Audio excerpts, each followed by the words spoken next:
Assalamualaikum warahmatullahi wabarakatuh. Berjumpa kembali dengan MDS Solder dulurku. Di kesempatan kali ini saya akan membahas kabel head atau kabel input pada power amplifier. Jadi untuk sistem sound system pasti tidak asing lagi dengan kabel head atau kabel input ya, yang identik dengan ukuran yang panjang ya. Nah, di sini akan saya bahas tips untuk memilih kabel head yang baik untuk audio Anda supaya terhindar dari kendala-kendala ya. Tapi sebelum lanjut, jangan lupa klik tombol subscribe di bawah dan ikuti seluruh video dari MDS Solder dulurku. Matur nuwun. Nah, di sini ada beberapa contoh kabel. Ini ada beberapa merek ya di sini. Nah, untuk yang pertama kita bahas dari sini saja ya.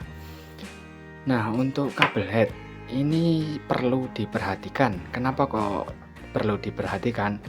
Jadi begini dulur, jika kita salah memilih kabel, terutama kabel input atau kabel head yang mengaliri sumber audio ya, jika kita keliru nanti efeknya bisa yang pertama bisa noise itu seperti apa, jadi bisa dengung, bisa ngosos.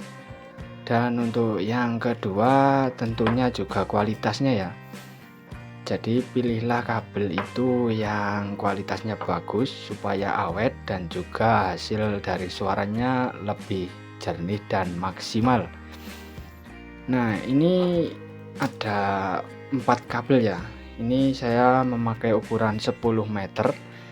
Di sini saya menggunakan Makita dan juga ada satu ini kalau nggak salah merek apa ya, lupa saya.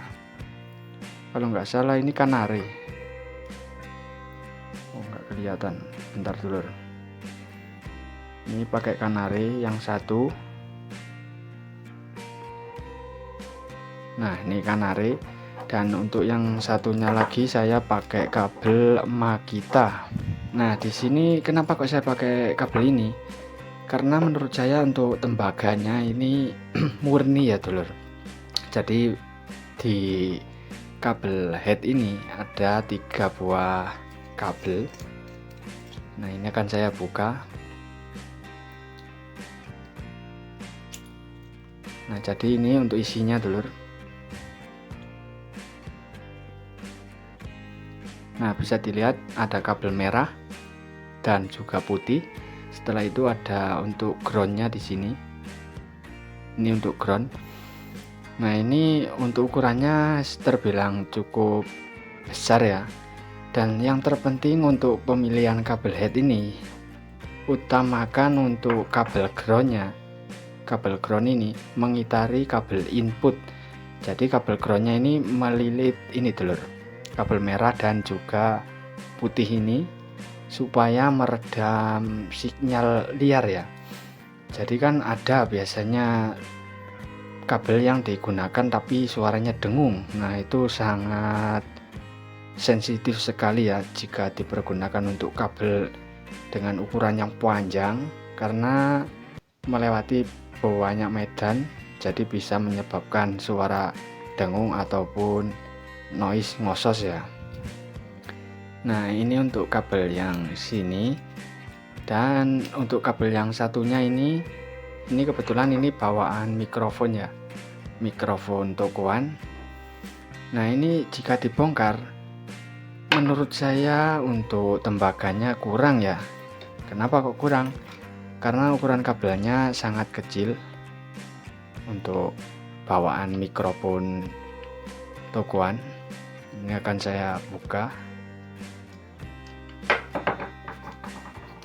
Nah, ini ada kertasnya. Jadi ini bisa kita lihat.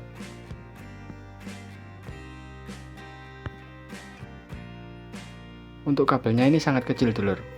Jadi ini kabel groundnya kecil sekali ini. Dan juga kabel inputnya juga kecil. Nah, ini rawan putus. Kenapa kok rawan putus? Karena jika tergoyang-goyang gini, kemungkinan besar kabelnya rantas ya, jadi mudah putus. dan juga untuk groundingnya kurang maksimal kalau menurut saya. Jadi jika dipergunakan untuk kabel input yang panjang, bisa dipastikan untuk hasil audionya terdapat noise. Dulu saya pernah pakai kabel model seperti ini dulur. Nah, jadi jika digunakan dengan ukuran pendek saja, itu tidak akan ada masalah. Tetapi jika melebihi dari kisaran 3 meter ke atas, pasti akan ada timbul noise ya. Jadi suaranya ada dengungnya, juga ada ngososnya. Jadi yang terpenting untuk pemilihan kabel head ini, yang pertama utamakan tembaganya besar dan murni ya, supaya lebih awet, dan juga untuk pengaliran sumber audio lebih jernih. Dan untuk yang kedua, pilih yang tembaganya atau tembaga groundnya mengelilingi kabel input, supaya menghindari dari sinyal-sinyal liar, supaya tidak ada noise, dengung terutama, karena yang paling sering adalah dengung dulur. Dan juga ini untuk penggunaan ini jacknya, usahakan gunakan yang bagus supaya pas ya dulur, jadi tidak kerosok-kerosok gitu loh, tidak oblak istilahnya. Kan kadang ada jika ditancapkan tergoyang-goyang gini, putus suaranya gitu. Jadi gunakan yang bagus. Kebetulan ini ya yang biasa ya standar lah untuk kelas sound deso. Jadi seperti itu ya dulur untuk pemilihan. Usahakan pilih bahan yang bagus, terutama tembaganya yang bagus sekalian. Dan juga untuk ini juga pilih ini dulur, untuk bahannya ini gunakan yang lentur ya, usahakan yang lentur, jangan yang kaku, karena jika kaku nanti untuk penggulungan kabelnya juga sulit dan juga rawan putus.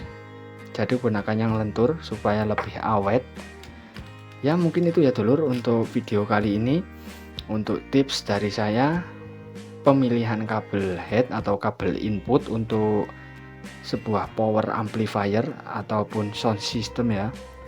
Gunakan kabel yang baik, meskipun harganya mahal, tapi untuk hasil kualitas suaranya tidak diragukan lagi, dan untuk keawetannya juga tidak diragukan lagi. Terima kasih yang sudah menyimak video ini, semoga videonya bermanfaat. Ditunggu video saya selanjutnya. Assalamualaikum warahmatullahi wabarakatuh. Monggo dilanjut dulurku.